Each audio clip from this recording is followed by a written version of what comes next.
Vamos colocar de pé? Senhor, meu Deus e meu Pai, neste momento nós te agradecemos por esta manhã, pela oportunidade de estarmos na Tua presença, por podermos aprender mais da Tua palavra. Nós clamamos para que o Senhor venha sobre nós, que o Teu Espírito Santo esteja sobre nós, que possamos aprender mais de Ti, aprender mais da Tua palavra, que possamos ser cheios de Ti, que o objetivo desta aula é aprender sobre avivamento, que possamos não só ter um aprendizado, ter um conhecimento, mas que possamos, Pai, ansiar, desejar por esse momento em nossas gerações. Senhor, em nome de Jesus Cristo, desperta o Teu povo, desperta aqueles que dormem espiritualmente, fisicamente. Venha sobre nós, Pai, em todo tempo. Aviva-nos, Senhor, é um clamor da Tua igreja, Senhor. Venha sobre as nossas vidas, no nome de Jesus. Amém. Então, hoje nós vamos começar Nós vamos introduzir Esdras hoje, nós vamos começar a ver essa perspectiva de Esdras e Ageu. Quem já leu o livro todo de Esdras? Levanta a mão. Quem já leu Ageu todo? Só? São livros bem interessantes, a gente consegue ter uma perspectiva, várias visões diferentes, tá? Várias aplicações diferentes, mas eu quero trazer para vocês uma perspectiva de avivamento dentro de Esdras e Ageu. Então, nós vamos aprender aí um pouquinho sobre Esdras e Ageu. Hoje a gente vai falar os 3 capítulos de Esdras. Eu não vou ser extensa. Para quê? Justamente para a gente não cansar e para a gente ver parte por parte direitinho, tá? Mas eu convido vocês a lerem. Leram os capítulos que eu passei? Leram? Tá. Acompanhe a leitura, que é uma forma de você também ler o livro, para quem ainda não leu o livro, tá bom? Então, vamos lá, peguem a Bíblia, caderno, caneta, preparem. Se tiver, eu coloquei alguns textos aqui na TV, mas se tiver ruim, para você enxergar que eu troquei o fundo, pode ler na sua Bíblia mesmo. E mesmo que a gente esteja usando o texto aqui, não deixem de trazer a Bíblia, tá? Ficou escuro aqui agora, eu não sei se vocês mexeram alguma coisa aí. Não? Estava branco, aí agora ele ficou escuro, estava branco normal. Aí a palavra branca ficou avermelhada, a letra. Para você está parecendo branco aí? Não, ficou meio avermelhado, né? Estava branco, ficou, mas enfim. Tá normal? Branco? Então, vamos lá. Pode voltar lá no início, por favor. Agora eu quero que vocês parem um pouquinho e dêem uma olhada para a televisão. Parem um pouquinho. Olhem aí. Tá vendo que tem uma palavra embaralhada. Observe, questione, resolva. Vamos lá. 1 minuto para vocês desembaralhem essa palavra. E aí eu vou explicar o porquê disso. Essa é a nossa palavra-chave de hoje, a palavra-chave da aula de hoje. Não só de hoje, mas, na verdade, de todas as aulas, né? Quando nós falamos em Esdras, em Ageu, vai ter uma palavra que eu quero que vocês sempre se lembrem dela. Só que eu embaralhei ela. Você não pode, Luiz, você já decifrou ontem. 1 minutinho.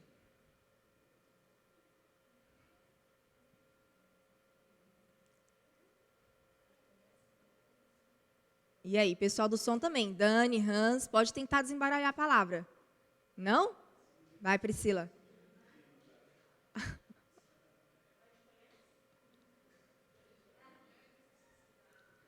Vai, gente. Está acabando o tempo. Observe, questione, resolva. Imagina que você tem que solucionar isso.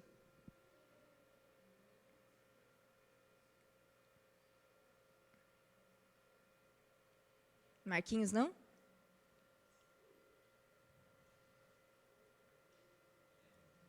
Ninguém?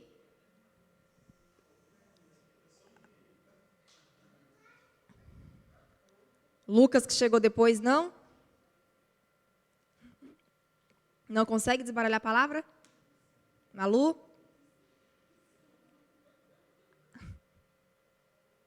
Não? Pode passar, Hans. Reconstrução, gente. A nossa palavra-chave de hoje é reconstrução.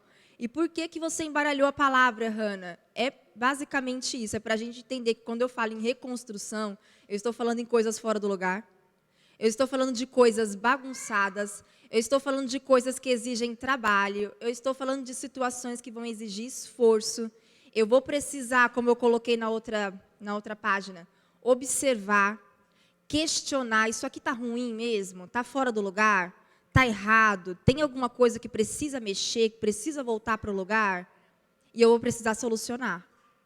Então, quando eu falo em reconstrução, eu estou falando em foco, em observação, eu estou falando em solução daquilo, em questionamento, e eu estou falando também em dedicação, propósito e finalização. Para reconstruir qualquer coisa, eu vou precisar me dedicar. Para reconstruir qualquer coisa, eu vou precisar de um propósito. Aquilo não é reconstruído por reconstruir. Qual é o propósito daquela reconstrução? E claro, gente, nós vamos precisar finalizar. Porque senão você fica com uma obra pela metade. Alguém teve uma experiência aí de estar reconstruindo alguma coisa, de estar reformando e aquilo ficou pela metade? A dor de cabeça que é? O primeiro pensamento que vem, eu não deveria nem ter mexido nisso. Não acabou, né? Então, quando eu falo em reconstrução, a palavra-chave da nossa aula de hoje, das demais aulas também, é reconstrução, dedicação, propósito, finalização, tá? Pode passar.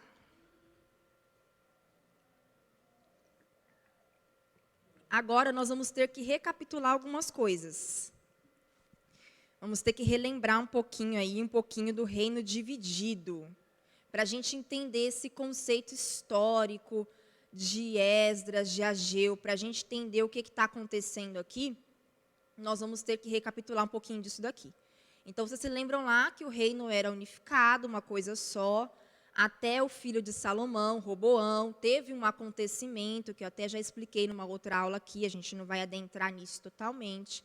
Houve um acontecimento, e esse reino foi dividido, isso lá por volta de 931 a.C. Lembrando que antes de Cristo, os anos eles vão diminuindo e não crescendo, né? Vocês se lembram disso. Então, o reino foi dividido, e como é que ficou essa divisão, gente? Reino do Norte, também chamado de Israel, vocês vão encontrar isso na sua Bíblia, e Reino do Sul, chamado de Reino de Judá. Então, esse reino ficou dividido. O reino de Israel vai mais ou menos até 722, vai de Jeroboão até Oséias. Então, nós vamos ter uma sequência de reis ali, geralmente reis por usurpação, não seguiam linhagem genealógica, era um roubando o reinado do outro. E aí nós vamos ter até o momento em que o povo de Israel vai ser levado cativo pelos assírios. O reino de Judá vai ter um pouquinho mais de tempo para arrependimento, mas também não se arrependem do mesmo jeito. Vai mais ou menos ali até 585, eu coloquei 83 ali, mas o cerco de Judá começa ali com o povo, com Nabucodonosor, em 587, 85 ele adentra mesmo. Vai de Roboão, que é o filho de Salomão, até Zedequias. E aí isso vai se cessar com o cativeiro babilônico. Então, lá as 10 tribos de Israel ficam dispersas, elas vão ser misturadas. Nós vamos ter depois, mais para frente, o povo samaritano nisso. Elas se perdem, se dispersam, se misturam. O povo de Judá ainda se mantém, mas é cativo, são levados em cativeiro babilônico por Nabucodonosor. E aí segue-se muitos anos em cativeiro. Havia uma promessa de que quando o reinado, o império da Babilônia cessasse, viesse o império medo-persa com um rei chamado Ciro. Haviam promessas disso em Jeremias, em Isaías, que o povo voltaria para Jerusalém. Então, quando eu estou falando no livro de Esdras, nós estamos falando sobre o regresso desse povo. Só que aí, para eu explicar esse regresso, eu preciso que vocês entendam que houve um momento de divisão, que houve um momento de cativeiro para ambos os lados. E aí, quando eu estou falando de regresso, não é o regresso das 10 tribos lá do Reino do Norte, é o regresso de Judá, tá? Tinha a tribo de Benjamim aqui junto também, mas é Judá quem tem a maior população, é a maior tribo. É eles quem retornam, por isso que quando eles retornam, eles passam a ser chamados de judeus. Os judeus retornaram. Por que judeus? Judeus da tribo de Judá. Antes disso, eles não eram judeus, eram israelitas, eram hebreus, tá? Os nomes foram se alterando. Tudo bem? Pode copiar.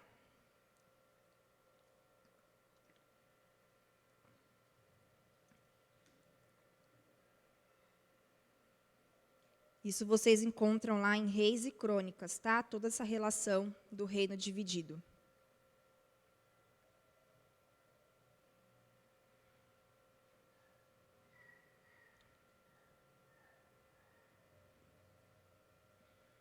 Então, Nabucodonosor chega, leva em cativeiro.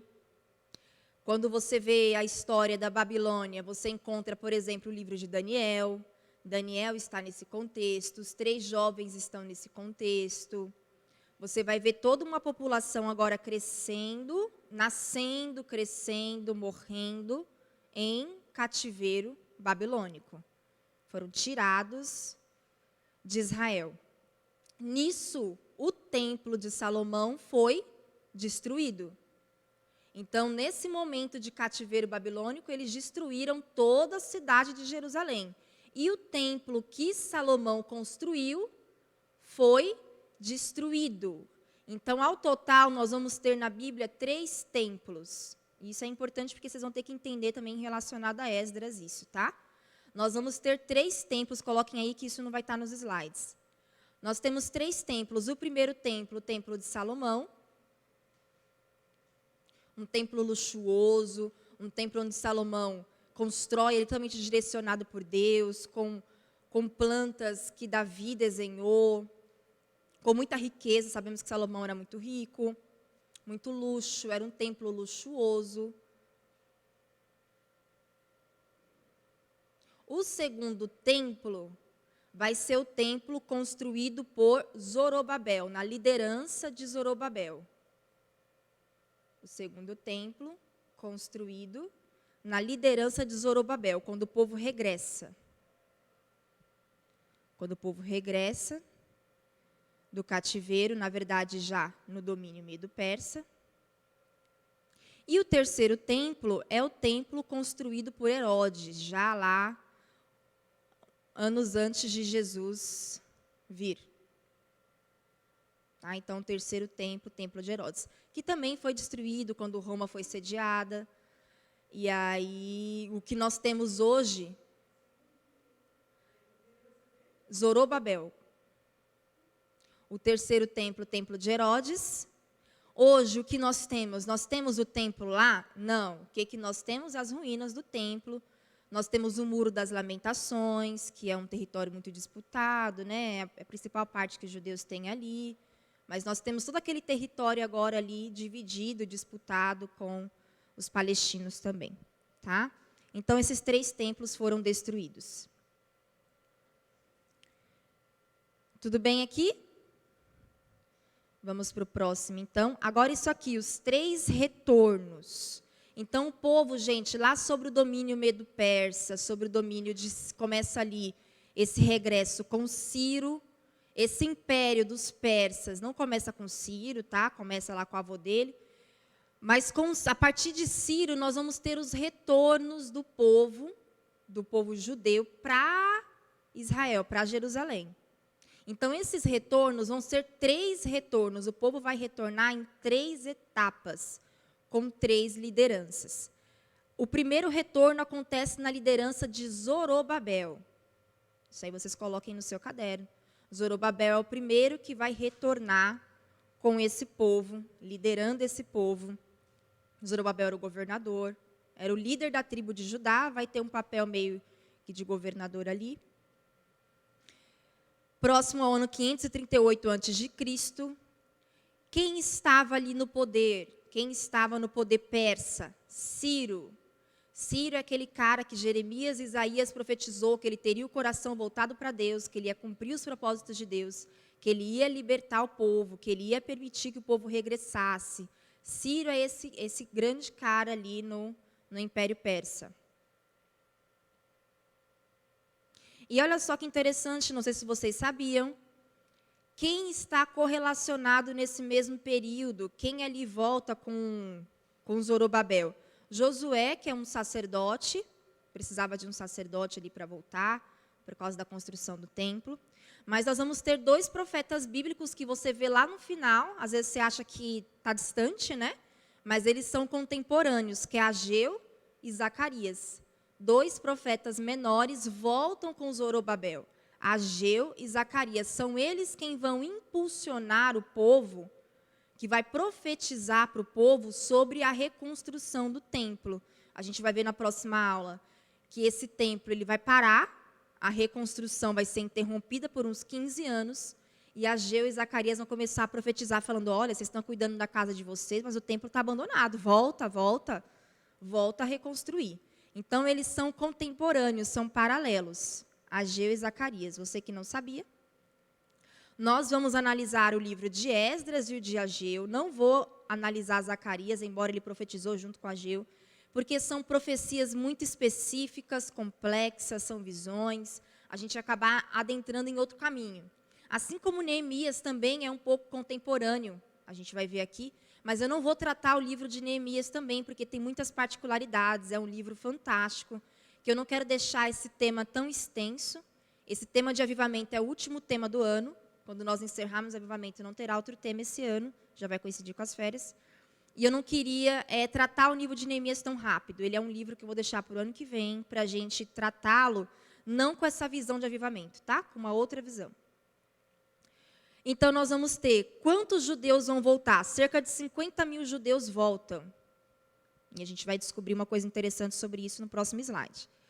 O que eles trazem, gente? Cerca de mais de 5 mil objetos de ouro e prata. Para que esse ouro e essa prata? Para reconstruir o templo. Qual é o objetivo do povo voltar para Jerusalém? Por que Deus libera, toca no coração de Ciro? O que Ciro decreta, mas não era uma obrigação? O que vem nesse primeiro retorno? Qual é o objetivo, a finalidade? Reconstrução do templo. Isso a gente tem que gravar. Zorobabel volta liderando esse povo, e o objetivo desse povo é reconstruir o templo. Então, nós estamos falando de um povo que foi cativo na Babilônia, que não tinha mais templo, não tinha adoração direta a Deus. Um povo que cresceu, nasceu lá dentro do cativeiro. Esse templo de Salomão, a ideia é reconstruir esse templo. Esse é o objetivo. Quando nós falamos em Esdras, mas Hannah, não está tudo no livro de Esdras? Tá. Só que Esdras não volta nessa primeira leva. Esdras vai voltar liderando a segunda leva. Então, a segunda leva vai acontecer em 458, 80 anos depois que Esdras vai voltar. Tá? Então, nessa primeira leva ele vai voltar, então, escriba, sacerdote. Na próxima aula eu vou falar muita coisa de Esdras, nessa aula não, porque ainda não tem ele. Sobre a liderança de Artaxerxes I, é o mesmo que aparece lá em Neemias. Aqui eu vou ter menos judeus voltando, cerca de menos de 2.000 judeus voltam. Eles vão trazer muito mais ouro, muito mais prata, porque agora vai ser o acabamento do templo, porque Esdras vai voltar com esse objetivo de restauração espiritual. Zorobabel reconstrói o templo, mas só templo físico vai trazer religiosidade para o povo. Então é necessário um líder que vai reestruturar a vida religiosa e espiritual desse povo. Quem é esse líder que vai trazer restauração espiritual? Esdras. É por isso que eu escolhi esse livro para a gente trazer uma perspectiva de avivamento, porque ele tem todas essas etapas. em todo esse caminho de reconstrução, de se retornar para Deus. E aí nós temos Neemias, que eu vou deixar aqui para nível de conhecimento de vocês, embora a gente não vai falar de Neemias. Neemias vai retornar 444 a.C., então mais para frente ainda. Quem volta com Neemias? Malaquias, um outro profeta que a gente tem lá na frente, que a gente não correlaciona. Ele não vai trazer pessoas. O que Neemias vai trazer? Uma escolta militar. Por quê? Porque ele volta com o objetivo de reconstruir os muros. E ele sabia que ia enfrentar muitas oposições. E o que ele traz? Ele vai trazer ouro, vai trazer prata? Não, ele vai trazer material para a reconstrução. É madeira, é coisas ligadas à construção. Tá? Os pilares, os fundamentos, para poder reconstruir esses muros de Jerusalém. Então, estou falando de 3 retornos, na liderança de 3 pessoas diferentes, Zorobabel, Esdras, Neemias, cada um com uma finalidade. Hannah, o que tudo isso tem a ver com avivamento? Você vai entender. Eu estou falando quando eu falo em reconstrução, eu estou falando de um propósito de uma reconstrução. Esse povo tinha que reconstruir templo, reconstruir a moral, reconstruir o relacionamento religioso, tinha que reconstruir os muros para dar proteção. E a gente vai entender um pouquinho dessa história, dessa parte de reconstrução, que é o que nós também evidenciamos como necessidade. Nós precisamos reconstruir uma série de coisas. É por isso que é tão difícil você traçar avivamento nos dias de hoje, você trabalhar esse assunto, você orar, você buscar, porque não é uma coisa de continuar da onde se está. É analisar, lembra a palavrinha embaralhada? É observar, questionar, buscar uma solução e entender que para essa solução nós vamos ter que reconstruir. E a grande questão é, a igreja de Cristo está disposta a reconstruir? Porque dá trabalho. Precisa de, no mínimo, disposição. Por exemplo, precisa de disposição para estar aqui hoje de manhã aprendendo. Se às vezes falta disposição até para aprender, quem dirá para reconstruir conceitos tão importantes. Entende? Então, quando a gente fala em reconstrução, é um trabalho árduo. Por isso que a gente vai pegar esse contexto de Esdras e Ageu e ver o quanto isso é importante para os nossos dias, para a aplicação do avivamento. Porque quando Esdras vem e restaura a vida espiritual, vai acontecer algo lindo lá na frente, mas olha o trabalho árduo. E para esse povo retornar de lá do cativeiro para Jerusalém, era beirando o deserto, era caminhada, era chinelo, tinha que sair da onde estava, voltar para o outro lugar. Tá? Posso passar esse slide aí?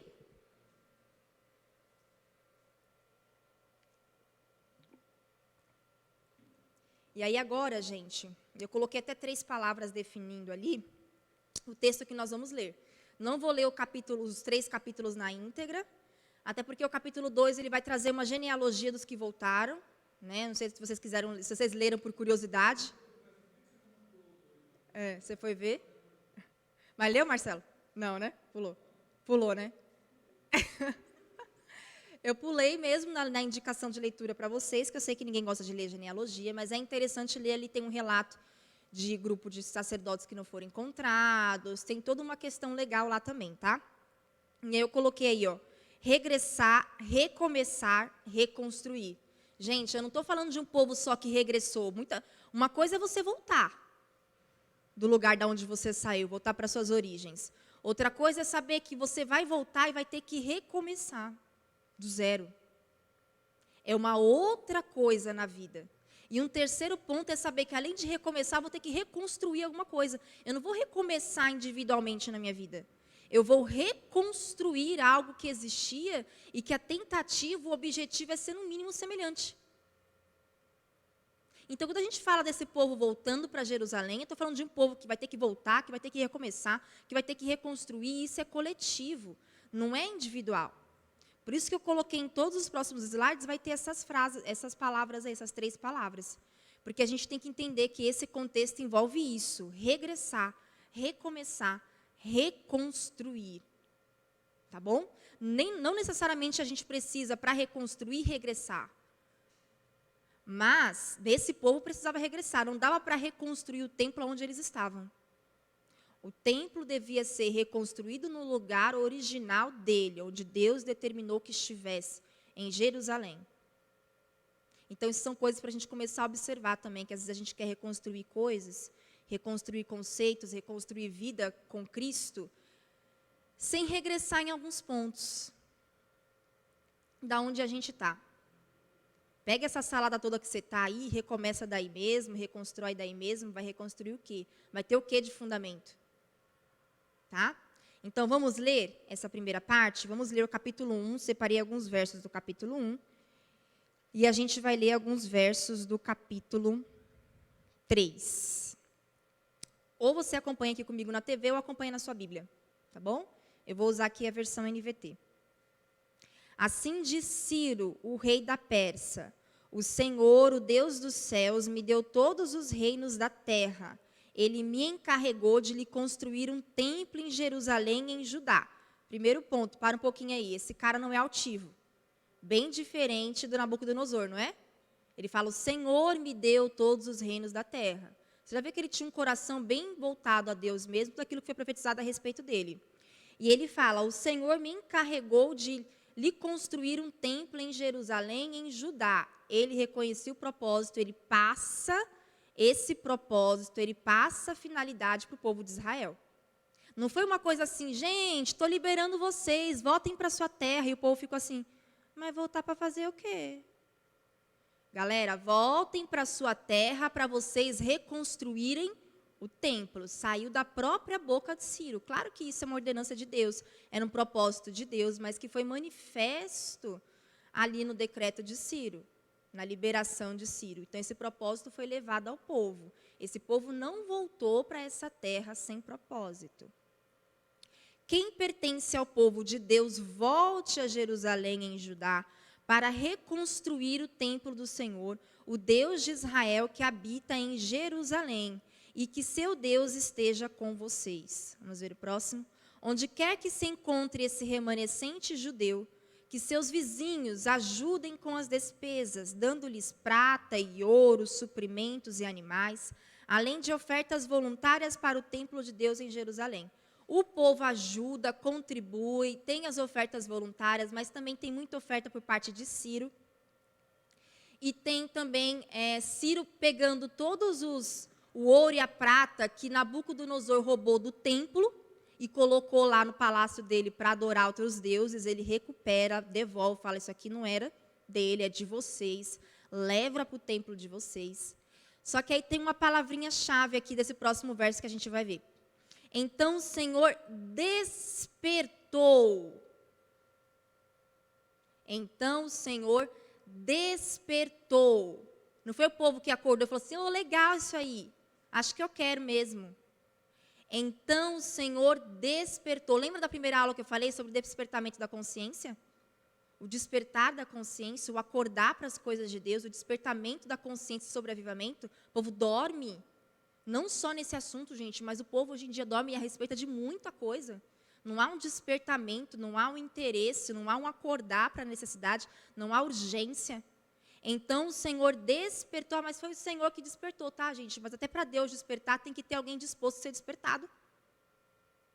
É que nem quando você tenta acordar alguém que você sacode, e a pessoa até, ela fala: dá licença que eu quero dormir. Ainda assim é voluntário. Alguém tem que corresponder a esse despertamento. O Senhor despertou o coração dos sacerdotes, dos levitas e dos chefes das tribos de Judá e Benjamim, para que fossem a Jerusalém e reconstruíssem o templo do Senhor. O Senhor vai direto em quem, gente? No povo nos responsáveis por guiar esse povo. Desperta os sacerdotes, os levitas, aqueles que... Por que adianta reconstruir um templo e não ter sacerdote e levita? Quem vai dirigir? Quem vai cuidar? Quem vai guiar esse povo? E os chefes das tribos de Judá e Benjamim. As tribos responsáveis pelo retorno. Mas se eu não liderar, se eu não despertar primeiro esses líderes, o restante não vem. Então aqui você vê Deus despertando o coração desse povo. E aí esse povo atende, retornando. Então o primeiro ponto aqui que eu quero que você até coloquei ali em destaque, não precisa copiar os versos, obviamente está aí na sua Bíblia, Mas coloca isso no seu caderno, despertamento. O despertamento de novo aparecendo e antecedendo uma situação de reconstrução. Ninguém reconstrói nada sem despertar para a necessidade de reconstrução. Eu vou reconstruir para quê? Eu vou reconstruir o quê? Vou ganhar o quê com essa reconstrução? Dor muscular? Fadiga? Cansaço? Ficar sobrecarregado? Que é o primeiro pensamento que as pessoas têm numa reconstrução. Ai, para que mexer nisso? Que ideia foi essa? Para que voltar nisso? Deixa quieto. Mas quando há um despertamento, há um coração voltado para o propósito de Deus. E aí agora eu quero fazer um questionamento com vocês, no próximo slide. Presta atenção nisso daqui, gente. Olha na TV quantas pessoas tinham no momento em que Ciro decretou. Primeiro, não era algo obrigatório, tá? Ele está liberando. O sistema de cativeiro do povo judeu aqui com o Império Persa é diferente do cativeiro babilônico. Lembra que no cativeiro babilônico, um dia Nabucodonosor criou uma estátua, ele falou, adora essa estátua. As pessoas, além de não poderem adorar o seu Deus, tinham que adorar os deuses babilônicos, sob pena de morte. Não tinha isso no Império Persa. O Ciro, não só o Ciro, mas praticamente todos eles tentavam se relacionar com o povo cativo. Tentava deixar as coisas mais leves. Então, eles deixavam o povo um pouco mais à vontade. Fora essa liberação que ele dá para o povo voltar. Mas não era um decreto, ele não está expulsando. Eu não quero vocês mais aqui, vai embora. Não é isso. Eu estou liberando vocês. Pode voltar para a terra de vocês. Pode reconstruir o templo. Era um convite, era uma liberação. E aí o que acontece? Quantas pessoas nós temos nesse momento? Aproximadamente 2,5 milhões de judeus. Nós temos uma população de 2,5 milhões de judeus. Boa parte desses judeus aí, todos, praticamente todos, nasceram, né, cresceram ali em cativeiro, passaram pelo cativeiro babilônico, agora estão no cativeiro persa, culturas completamente diferentes, domínios completamente diferentes. Esse povo não tinha mais a questão do exercício sacerdotal ali constante, uma ida ao templo, a leitura das leis, o conhecimento, tudo aquilo, gente, já tinha se perdido. Eles tinham um resquício de muita coisa, mas não tinha o culto religioso. Eles não tinham todo o sistema de adoração que eles aprenderam com Moisés. Não tinha esse dia a dia. Eles estavam inseridos dentro de uma outra cultura. Fora que eles tiveram que sobreviver a um cativeiro babilônico. Por mais que as coisas estejam mais leves aqui, quantas coisas eles passaram ali. Só que aí, galera, olha só, quantas pessoas voltaram? 50 mil. Pô, ninguém queria ser cativo. Ninguém queria ser levado pelo cativeiro babilônico. Houve resistência, houve uma série de coisas que você lê lá em Reis e Crônicas. E em Jeremias também. E aí, quando Ciro fala para eles, podem voltar, dos 2,5 milhões, 50 mil fala, tá bom, vou voltar. O restante fica. O restante decide por não voltar. E aí eu coloquei algumas perguntinhas aqui para a gente pensar um pouquinho. Por que só poucos retornaram? Você está liberado. Volta. Sai daqui. Volta para o seu lugar de origem. Volta lá e reconstrui, recomeça de novo.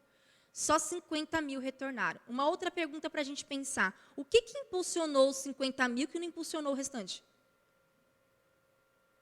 O que veio na mente, no coração desses 50 mil? Qual o contrário de regressar, recomeçar e reconstruir? Porque eu volto para regressar, para recomeçar e para reconstruir. Quem fica? Regressou, recomeçou e reconstruiu? Alguém aqui veio de outro estado? Não é de São Paulo? Todos vocês são de São Paulo? Júnior? Só o Júnior? Júnior, você tem vontade de voltar para sua terra natal, morar de novo lá? Tem? Em determinada condição você voltaria? Voltaria. Eu não tenho mais pessoas aqui para perguntar. Mas tem outras pessoas que vieram, têm suas origens em outros lugares, e hoje, quando você faz essa pergunta, ela fala, não tenho vontade. Por uma série de questões. Eu não quero mais voltar, eu não quero mais a minha origem, eu não quero mais aquele lugar. E aí, gente, eu quero trazer esse pensamento para vocês, para esse povo. E aí eu queria ver se vocês conseguem me responder, pelo menos em uma palavra, por que esse povo decidiu não retornar? Vamos pensar um pouquinho sobre esses que ficaram. Eles tinham a opção de retornar. Por que não retornar? Pensem um pouquinho sobre as possíveis razões que nós temos, por exemplo, hoje, para uma pessoa não retornar para o seu lugar de origem. Se a gente consegue encaixar um pouquinho aqui, se a gente consegue entender um pouquinho esse contexto. Porque eu não sei o que é pior, é você ser cativo, desejar sair e não poder sair, ou você ter a liberação para sair e decidir por continuar naquele lugar. O que vocês conseguem pensar? Por que esse povo, e aqui eu estou falando de pessoas que, gente, nasceram, cresceram em cativeiro babilônico.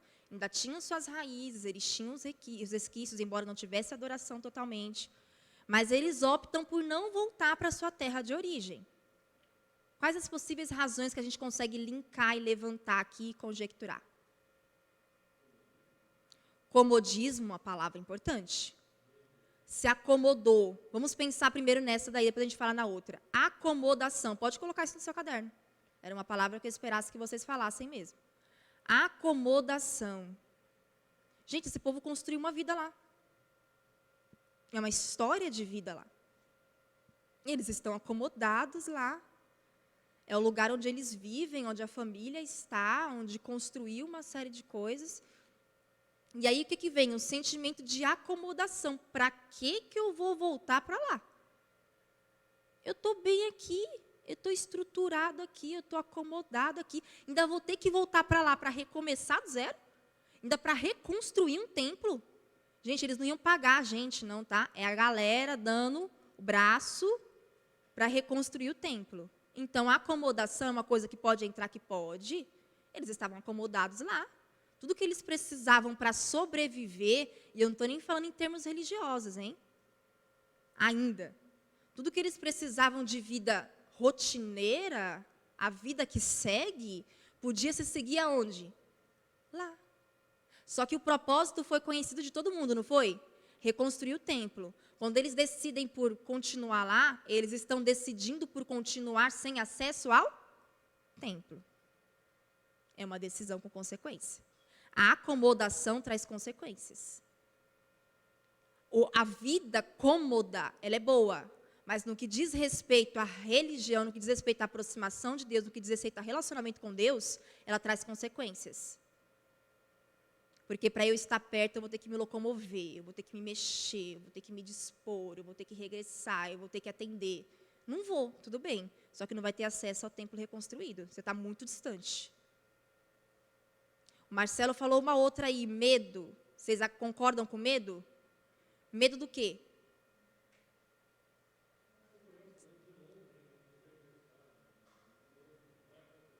Do que vai acontecer. O que mais?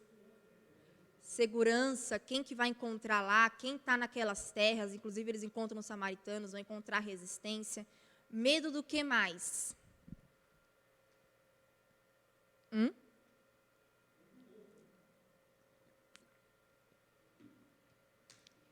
Medo de repente, ficar desfavorecido financeiramente, vai ter que procurar terra para plantar, vai ter que fazer um monte de coisa. Medo de frustração também. Aí a vergonha, fui, não deu certo, vou ter que retornar. Embora aí a gente está pensando só em questões humanas, terrenas, quando a gente aplica tudo isso à voz do Senhor, não deveria existir, ok? Só que eu estou trazendo para um pensamento humano, terreno, de alguém que está distante de Deus. Porque alguém perto de Deus não teria medo, porque ele está indo sobre a voz do Senhor. Pela fé, ele saberia que ele não se frustraria, porque o Senhor está garantindo, né? Não teria comodismo, porque ele teria sede daquele templo. Nossa, os meus pais, meus avós falavam de um templo de Salomão, falavam de uma adoração, falavam de um culto. Eu quero saber o que é isso, eu quero descobrir. O que mais que a gente consegue pensar nesse povo não querer voltar?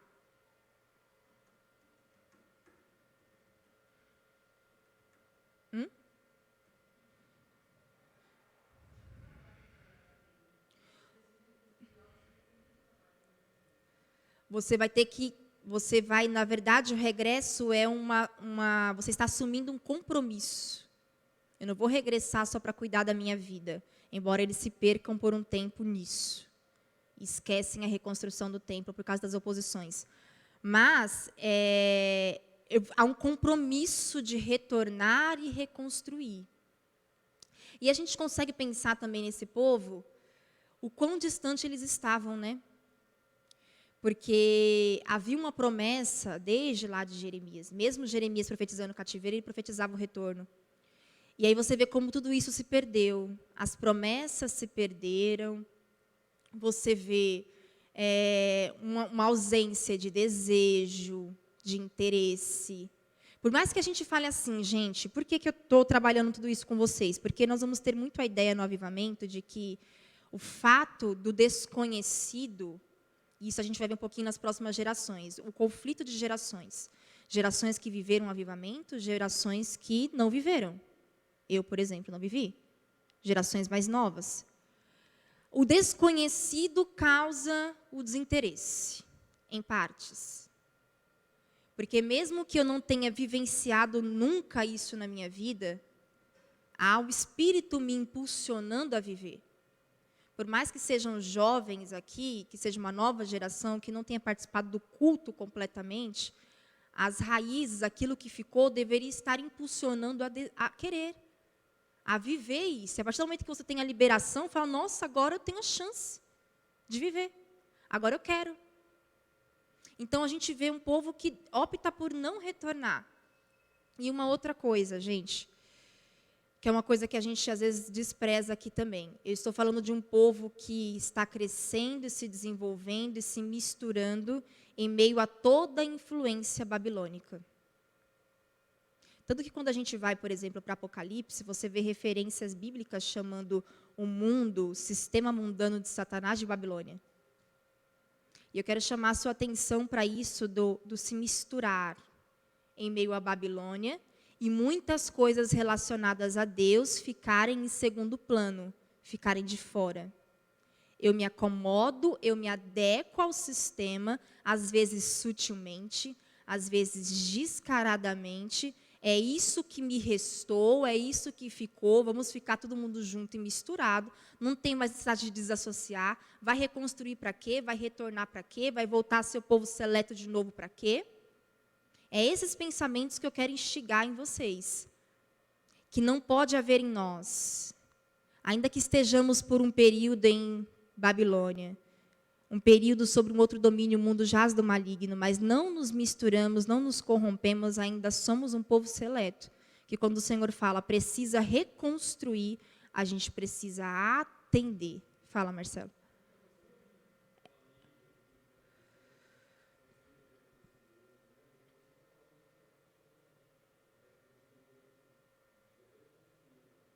Reconstruir. Uma reconstrução dessa identidade, coisa que a gente falou no início do ano, do povo, uma reconstrução em Deus, uma reconstrução de identidade, uma reconstrução dos conceitos, uma reforma da palavra, um se voltar para Deus, que é uma coisa que falta hoje. E que muitas vezes, quando você vai pegar a raiz do problema, e aí eu não estou falando só de avivamento, mas a raiz do problema, nós estamos falando de uma acomodação em meio à Babilônia. Até trocou o império, já nem era mais babilônico, mas as pessoas estavam tão envolvidas no que vem, porque o império babilônico traz muita coisa, uma cultura, que não dá para a gente entrar aqui agora, que contamina. E aí, quando você tem a chance de fazer o diferente, não faz muito sentido fazer, porque já acomodou, já ficou daquele jeito. Qual o contrário de regressar, recomeçar, reconstruir? Qual o contrário de regressar? Permanecer. Eu decido por ficar. Ficar como, gente? Ficar daquele jeito, ficar naquele lugar, ficar com as mesmas pessoas. Permanecer do mesmo jeito. Ficar daquele jeito. Não tem mudança. Se eu não regresso, eu não tenho mudança de nada. Eu decido por permanecer. Qual o contrário de recomeçar? Não tentar. Não tem inovação, não tem tentativas, não tem expectativas, não tem direcionamento, não tem ação. Se eu não recomeço, eu não faço. Eu permaneço, e eu permaneço como? Sem fazer nada de novo. Vida que segue. Coisas negativas que nós temos em desfavor ao avivamento. Não retornamos, não tentamos nada novo, não nos voltamos, não fazemos nada, deixa seguir do jeito que está. Se eu não regresso, não recomeço, e se eu não reconstruo, eu não trago de volta aquilo que deveria ser. O contrário de não reconstruir é não viver aquilo que o Senhor determinou para que o povo vivesse. Boa, gostei dessa. Não reconstruir, decidir por viver em ruínas. Fica assim mesmo. Só que era uma ruína invisível, né? Porque as ruínas estavam lá em Jerusalém. Só que quando eu falo em ruínas espirituais, que exige uma visão espiritual. Não reconstruir, gostei dessa. Decidir por viver em ruínas. Passa por cima das ruínas e vida que segue. Sempre foi assim, mais de 70 anos assim. Não vamos voltar, vamos deixar desse jeito. Tá bom? Agora nós vamos ver isso daqui que é muito importante. Qual a real função das etapas? E aqui a gente também tem que entender isso, gente, porque reconstrução exige etapas. Não vai reconstruir da noite para o dia. E a gente quer as coisas rápido, não vai ser da noite para o dia. Vamos ler essa parte. Então, agora já é o capítulo 3, do verso 1 ao 3, a gente vai ler. No 7º mês, quando os israelitas já haviam se estabelecido em suas cidades, essa reconstrução vai ocorrer em etapas. Eles já haviam se estabelecido em suas cidades. Não dava para chegar e já reconstruir o templo logo de cara. O finalzinho do 2 vai dizer que uma parte ficou ali em Jerusalém, próximo ao templo, uma outra parte foi para cidades vizinhas, mas eles tinham que recomeçar a própria vida. Isso também é entendível, que eles vão ter que recomeçar também particularmente. Vão ter que se restabelecer na cidade, vão ter que ver moradia, um sustento. Então, passaram-se alguns meses e eles se restabeleceram. Beleza, gente. Só que aí fala assim, todo o povo se reuniu em um só propósito. Agora ele está falando de um período, de uma etapa onde se restabelecer termina para começar uma nova etapa. Qual é a nova etapa? A etapa central, a reconstrução do templo. Vai começar a dedicação. Vai começar o propósito a ser exercido. O problema é quando a gente se perde no meio das etapas. Não, mas eu estou restabelecendo a minha vida ainda. Porque quanto tempo ia durar para esse povo se restabelecer?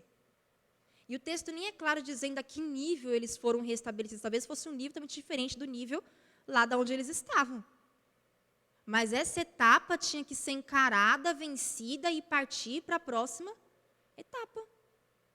E nós temos uma dificuldade de lidar com etapas. E a Bíblia nos ensina a lidar com etapas da vida. Termina esse ciclo, meu filho, começa o próximo. A gente vai cumprir o propósito, vai trilhando etapas.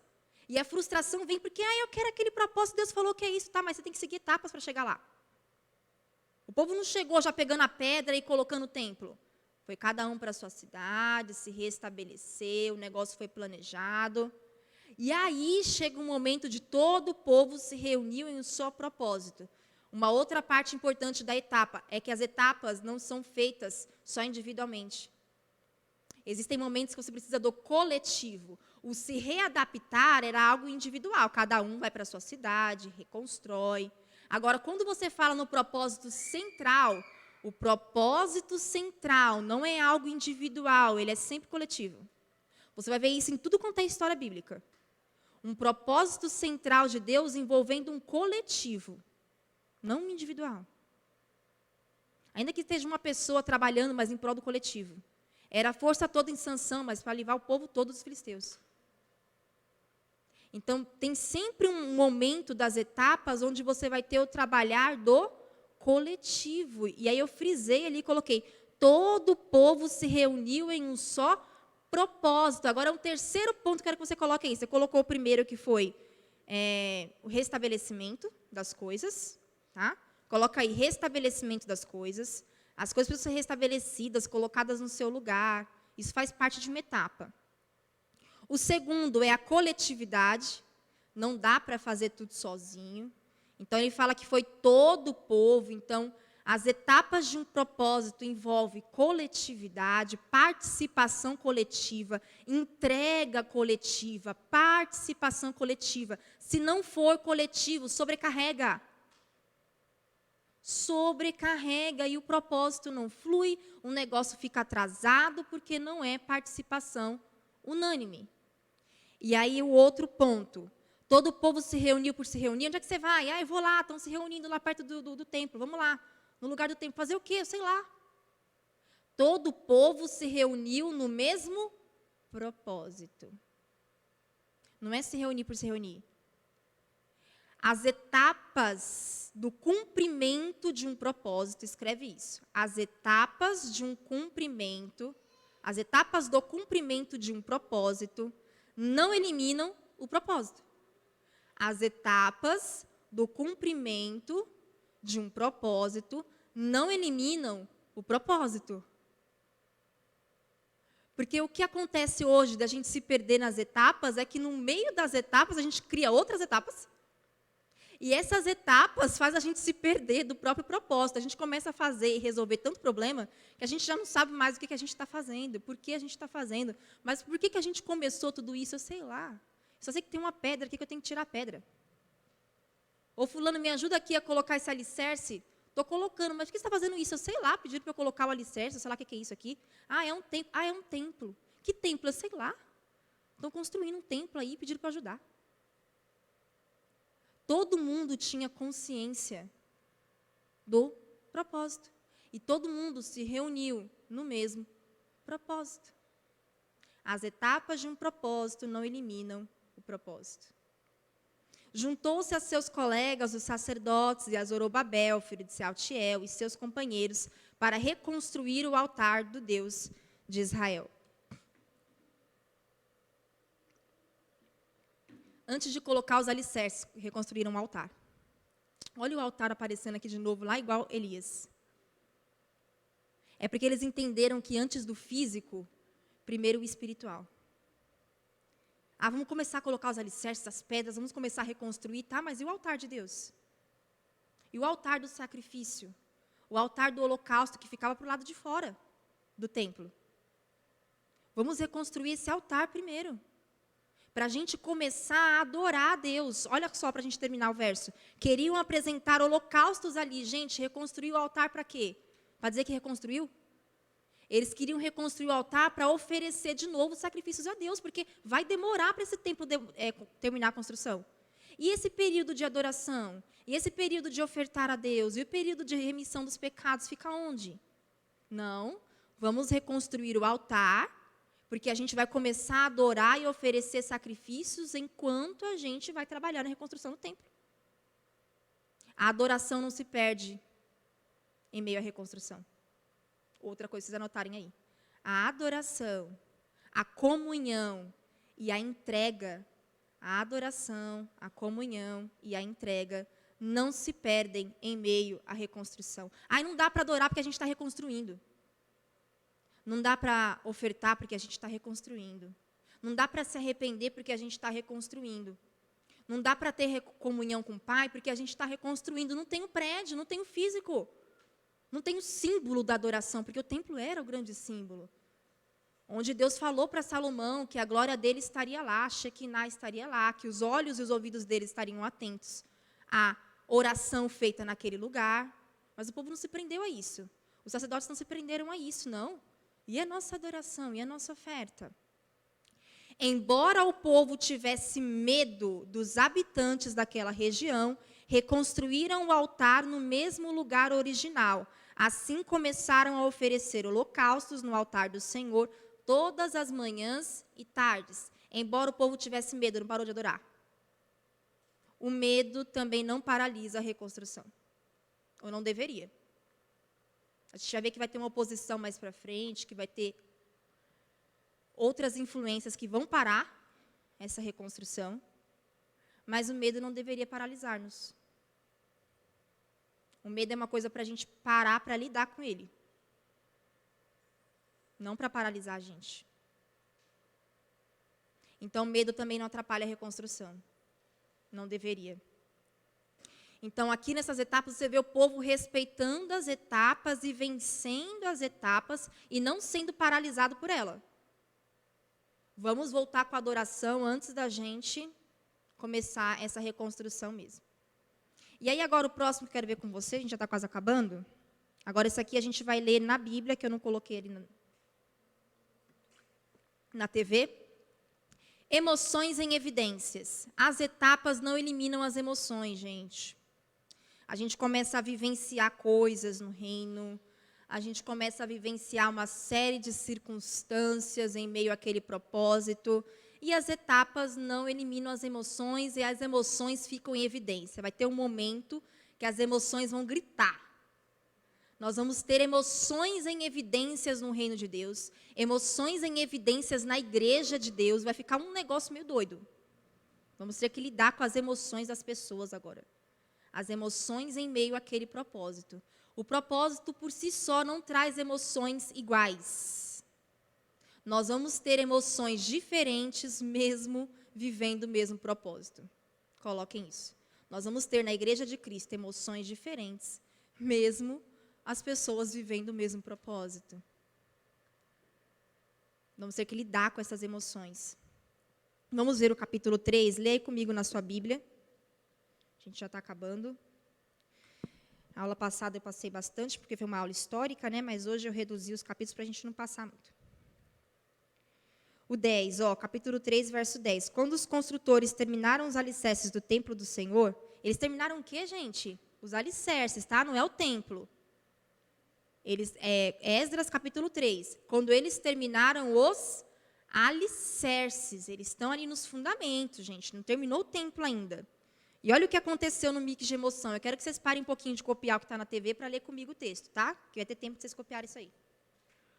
Olha comigo aí. Quando os construtores terminaram os alicerces do templo do Senhor, os sacerdotes puseram suas vestes. Olha, tinha só os alicerces e o povo começou a colocar as vestes sacerdotais. Não, eu já estou de frente para o templo. Olha uma emoção em evidência positiva, alinhada. Não espera terminar. Sabe aquela coisa, amanhã a gente faz isso aí, meu. Povo empolgado, nem terminou. Ai, quanta empolgação, Camila. Está empolgada demais, não? Está desejando demais isso aí? Seja mais realista, Amanda. Nossa, que exacerbação, nem terminou ainda o propósito. Seja mais realista. Não. Colocaram as vestes sacerdotais e tomaram seus lugares para tocar as trombetas. Detalhe, vamos para o nosso ofício. Tá só os alicerces, mas vamos para o nosso ofício. Porque o Senhor nos chamou a tocar as trombetas para reunir o povo. Vai reunir o povo para ver o que é alicerce? Vai reunir para ver alicerce. Para ver como a gente está caminhando, a gente está cumprindo. Os levitas descendentes de Asaf fizeram soar os símbolos para louvar o Senhor. Os levitas que eram responsáveis por essa parte dos cânticos, dos louvores, da parte de Asaf. Não, já se posicionaram também. Fizeram soar os símbolos, conforme o rei Davi havia prescrito. Agora olha o 12, gente. Está todo mundo no mesmo lugar, reunido, no mesmo propósito, de frente para os pilares. E olha uma outra reação. Verso 12. Muitos dos sacerdotes, dos levitas e dos outros chefes de famílias mais velhos, que tinham visto o primeiro templo, choraram alto quando viram os alicerces do novo templo. Outros tantos, porém, gritavam de alegria. E aí você vê uma reação que às vezes você olha assim, você fala assim, Hannah, mas não está chorando só de emoção? Porque viu? Eu quero te lembrar que esse povo aqui, eu até coloquei aqui, gente, o choque do passado versus o presente igual ao futuro. Trabalhando o conflito de gerações. Nós estamos falando de um povo que vivenciou o primeiro templo. Que só os alicerces do templo de Salomão, talvez fosse tudo que eles gastassem para o templo inteiro.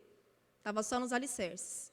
Eles viram toda aquela magnificência do templo de Salomão. O que foi aquilo? Primeiro, foi o primeiro templo que Deus deu. O lugar onde Deus falou que ia estar Shekinah.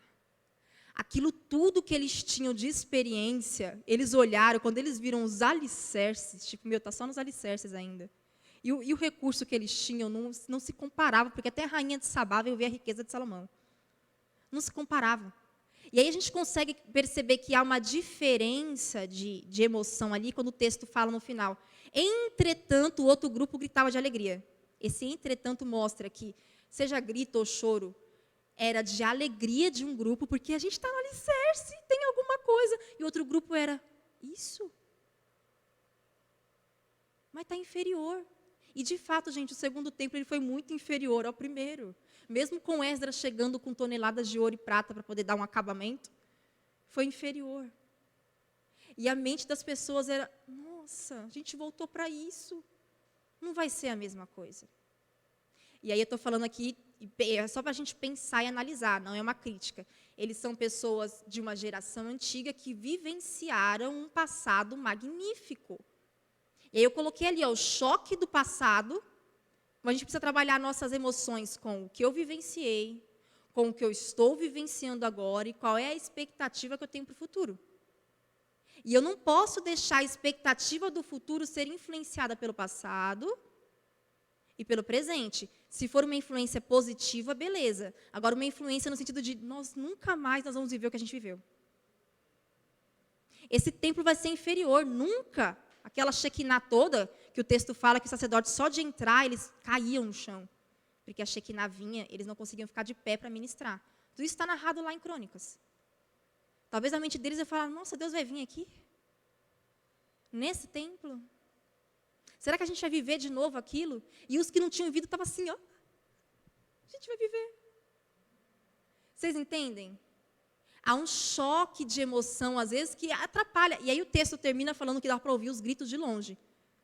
E aí você vê um choque de emoção de uns chorando de um lado positivamente e outros chorando negativamente. E aí o futuro vai ficar como? Ah, não vamos viver? O que a gente tem de melhor para viver? Só porque está nos alicerces ainda? Só porque o templo de fato foi diferente?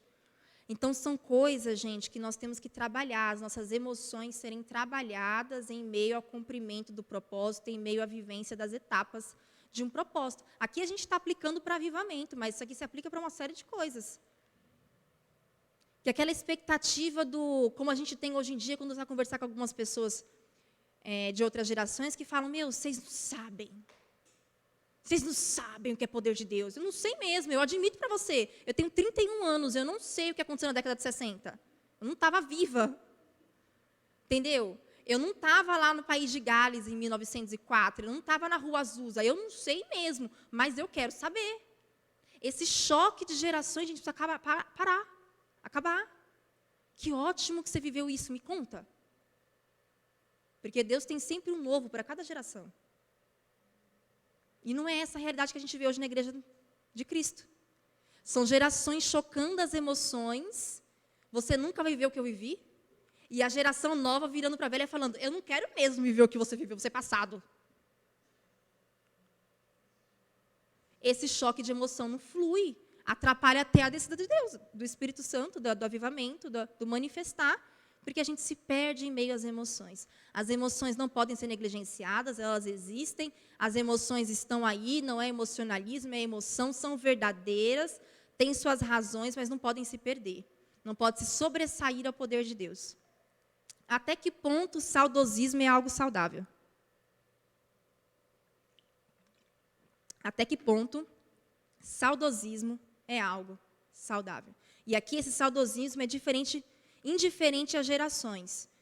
Porque eu posso ser uma pessoa nova, por exemplo, falando, há uns 5 anos atrás, na ID, era tão diferente. Há 10 anos atrás, na igreja tal, era tão diferente. E fulano que saiu. Até que ponto esse saudosismo é saudável? Não é esquecer o que vivemos. É pegar o que vivemos, aplicarmos ao presente e acreditar no futuro. E a gente fica preso. E a gente vê isso nesse texto. Agora, para a gente acabar, o próximo slide. E o avivamento, Hannah, e essa aula toda tem o que a ver com avivamento? Agora, coloque isso aí no seu caderno. Avivamento inclui etapas, propósitos e sentimentos. Avivamento tem etapas, propósitos e sentimentos. Etapas, o que, como, quando, quem. O que nós vamos fazer agora?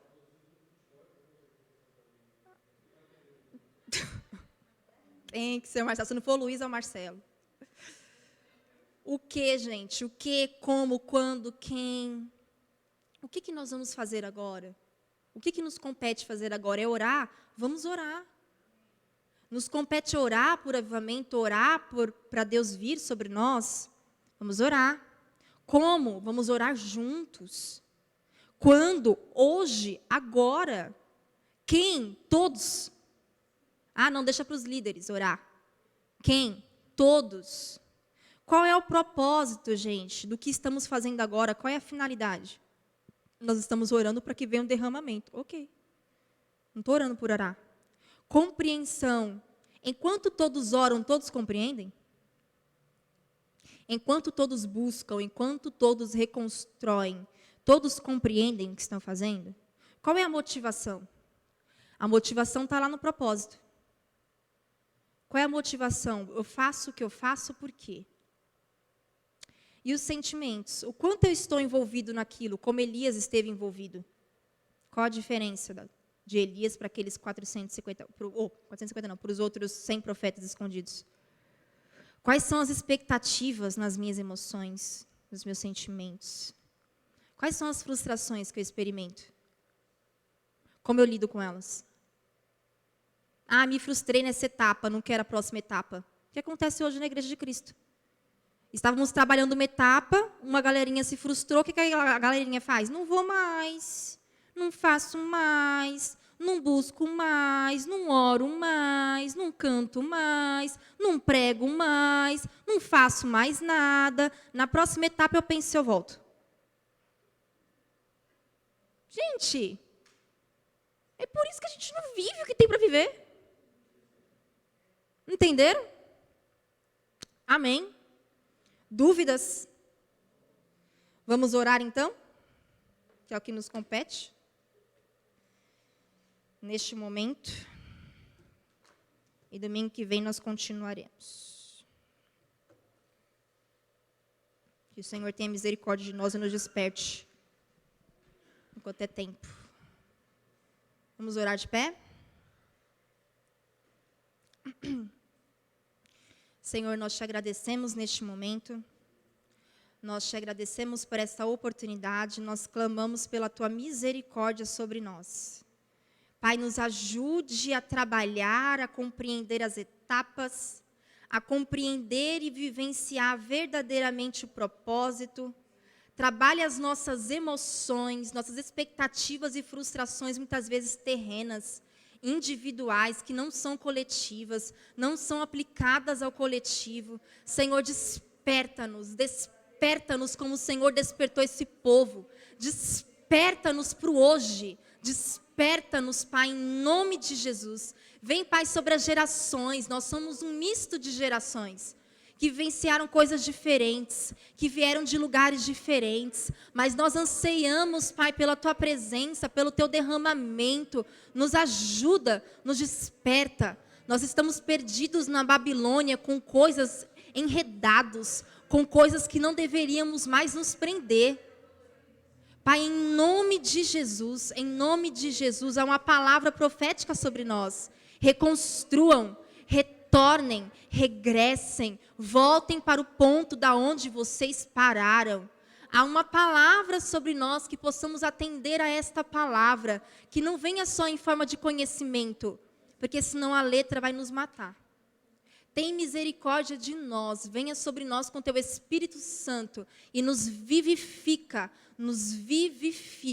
que cumpramos a etapa de hoje, que cumpramos o propósito de amanhã, que estejamos alicerçados em Ti, firmados em Ti, vivendo o Teu propósito, Pai, em nome de Jesus, que seja coletivo. Desperta toda a Tua igreja para viver a Tua vontade, no nome de Jesus. É o que nós te pedimos, nós te agradecemos. Amém. Tenha um ótimo domingo, no nome de Jesus.